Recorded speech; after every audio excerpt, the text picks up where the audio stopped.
Bank મેનેજરની ચપળતાના કારણે સારવારના નામે વૃદ્ધોને નિશાન બનાવતી ટોળકીનો પર્દાફાશ કરાયો છે। અમદાવાદમાંથી નકલી ડોક્ટર બની વૃદ્ધો પાસેથી સારવારના નામે ઠગાઈ કરતી ટોળકી પકડી પડાઈ છે। વૃદ્ધને પત્નીને લકવાની બીમારી હોવાથી ફિઝિયોથેરાપીની સારવારના બહાને ગઠિયાઓએ રૂપિયા 4 લાખ પડાવ્યા હતા। જોકે વૃદ્ધ બેંકમાં વધુ 2,70,000 ઉપાડવા જતાં બેંક કર્મચારીને છેતરપિંડીની શંકા પડી અને તેણે સાયબર ક્રાઇમને જાણ કરતા સમગ્ર મામલો બહાર આવી ગયો।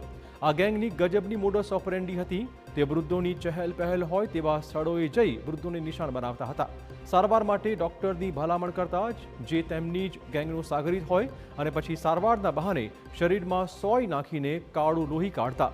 નજર ચૂકવી તેને બદલે કાળું પ્રવાહી લોહી તરીકે દર્શાવીને તેના ટીપા દીઠ રૂપિયા 7,000 પડાવતા હતા। એ રીતના વિશ્વાસમાં લઈ ડૉક્ટર એમની ટીમનો પછી મેમ્બર એમને ડૉક્ટર બનીને કોલ કરતો અને પછી ત્યાં જઈ સારવારના નામે આ લોકો માલિશ કરતા, કપિંગ કરતા, અથવા તો જે જગ્યાએ તમને દુખાવો થતો હોય, કમરનો દુખાવો, પગનો, તો ત્યાંથી સહેજ લોહી કાઢી અને કાળની નજર ચૂકવી વૃદ્ધાની એમાં કાળું દ્રાવણ મિક્સ કરી પર ટીપા દીઠ આ લોકો એમની પાસેથી ચાર્જ વસૂલતા હતા।